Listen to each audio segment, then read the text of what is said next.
Olá, tudo bem? Meu nome é Micaela. Eu vim aqui falar um pouco de quem foi Joseph John Thomson, né? Ele foi um importante físico inglês. Nasceu em 18 de dezembro de 1856 em Manchester e morreu em 1940, onde foi enterrado perto do físico Isaac Newton. Foi um dos cientistas mais notáveis da sua época e se destacou pela descoberta do elétron. Sua vida acadêmica foi iniciada em engenharia na Orange College, mas após o falecimento de seu pai e devido a dificuldades financeiras, abandonou o curso e começou a estudar matemática, física e química em Cambridge, onde tornou-se professor. Organizou o laboratório de Cavendish. Em 1890, casou-se com Rose Elizabeth Paget. Teve 2 filhos, George Paget Thomson e John Paget Thomson. Seu filho tornou-se um físico brilhante e chegou a receber um prêmio Nobel por descobrir propriedades ondulatórias nos elétrons.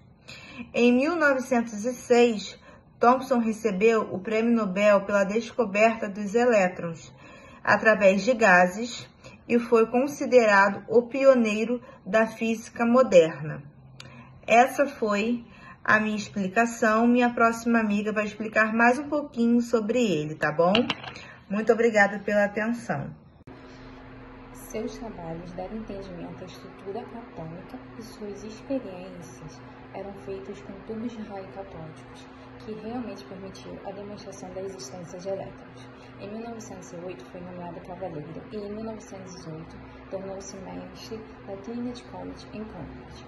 Foi vice-presidente da Associação Internacional de Ciências Esperanto e foi eleito membro da Royal Society em 1884 e presidente de 1912 a 1920. Thomson comprovou a existência de elétrons, que são as partículas com carga elétrica negativa, ou seja, o átomo possui partículas.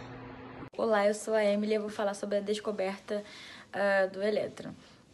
Em 1897, Thomson descobriu um corpo menor do que o átomo do hidrogênio, que denominou corpúsculos. Depois ficou conhecido como elétron, assim estabelecendo a teoria da natureza elétrica da matéria.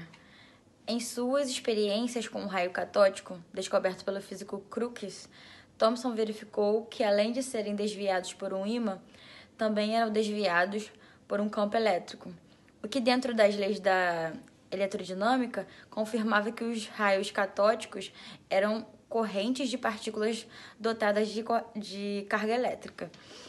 A ampola criada por Sir William Crookes foi o principal instrumento utilizado no experimento de Thomson. Sobre o aparato catódico. Em seu aparato, Thomson acoplou 2 placas metálicas, que funcionavam como eletrodos positivos e negativos, em um tubo de vidro cujas paredes eram recobertas com materiais fluorescentes. No interior do tubo, ele injetou gás rarefeito. Foi através desse experimento que Thomson tentou aplicar uma grande tensão aos terminais das placas e notou que um brilho iluminava a parede oposta ao eletrodo negativo.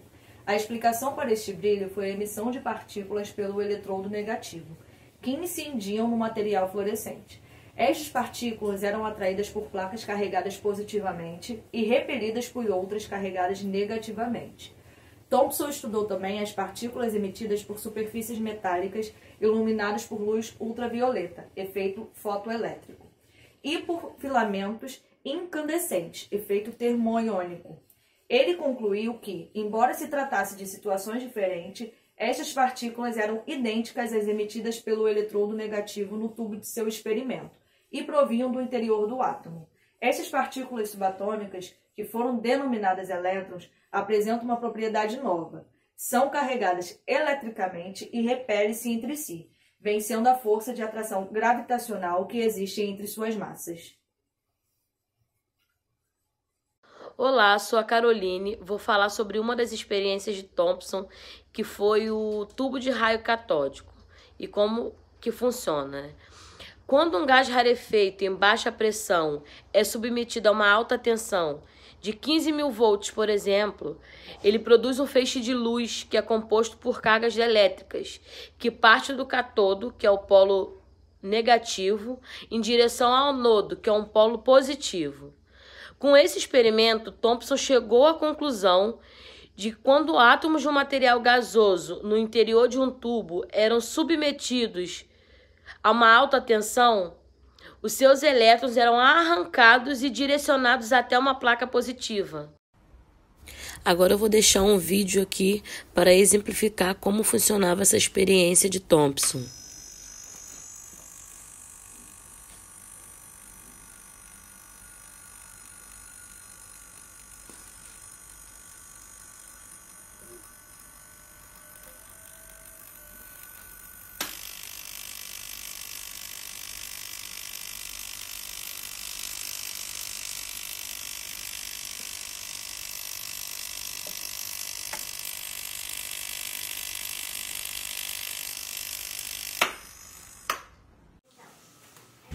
Com os experimentos realizados com os tubos de raios catódicos, Thomson propôs a sua interpretação de como seria o átomo e sua constituição, assim de acordo com ele.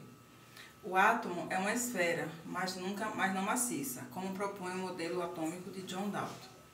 O átomo é neutro, já que toda a matéria é neutra. Como o átomo apresenta elétrons que possuem cargas negativas, logo deve apresentar partículas positivas, para que a carga final seja nula. Os elétrons não estão fixos. Ele propôs que eles estavam presos no átomo, ou seja, podendo ser transferido para outro átomo em determinadas condições. O átomo pode ser considerado como um fluido contínuo de cargas positivas, onde estariam distribuídas os elétrons que possuem carga negativa. Ele associou o seu modelo a um pudim de passas. Era uma esfera com em volta esferas negativas e dentro com pontos positivos, as quais representavam os elétrons.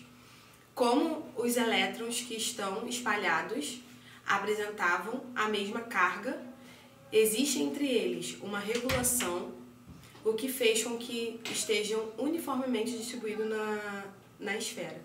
Ou seja, ele teve duas descobertas importantes, que foram os raios catódicos, que era uma ampola, como se fosse uma lâmpada, onde batiam os raios, penetravam dentro da ampola, e tinham os raios positivos e os raios negativos. Dali ele conseguia ver através dos seus experimentos.